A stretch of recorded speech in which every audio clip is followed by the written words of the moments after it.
ଔଷଧ ପାଣି ଦେଲେ ନାହିଁ ମାନେ କଟେଇରେ ବୋଉମାନେ ଶିଖେଇ ଜାଗେଇ ନେଇଗଲେ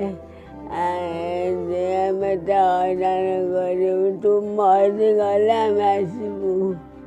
ଆମ ଗୋଟେ ଆଇସ ଅଛି ମୁଁ ମରିବି କେମିତି। ଯୋଉ ମା 10 ମାସ 10 ଦିନ ଗର୍ଭରେ ରଖି ପିଲାମାନଙ୍କୁ ଜନ୍ମ ଦେଇଥିଲା ନିଃସ୍ୱାର୍ଥ ଭାବରେ ନିଜେ ନ ଖାଇ ନ ପିନ୍ଧି ଗୋଟେ ପୁଅ ନୁହେଁ 2 ପୁଅ ନୁହେଁ 3 ପୁଅ ଭେଣ୍ଡିଆ ପୁଅ ମାଆକୁ ରଖିବା ପାଇଁ ଅକାତ ନାହିଁ ତାଙ୍କର ସେଥିପାଇଁ ମାଆକୁ ଛାଡ଼ି ବାଇରେ ଘର ଭଡ଼ା ନେଉଛନ୍ତି କାହିଁକି ନା ମା ପାଖରୁ ବା ଆମର ସ୍ୱାର୍ଥ ସରିଗଲା ମାଆକୁ ପୁରା ପାରାଲିସ୍ ହେଇଗଲା ମା ପୁରା ବୟସ ହେଇଗଲା ଏବେ ସେ ରୋଗ ଶଯ୍ୟାରେ ପଡ଼ିଛି ତା କଥା ବୁଝିବ କିଏ ଏତେ ଟେନସନ୍ ନବ କିଏ।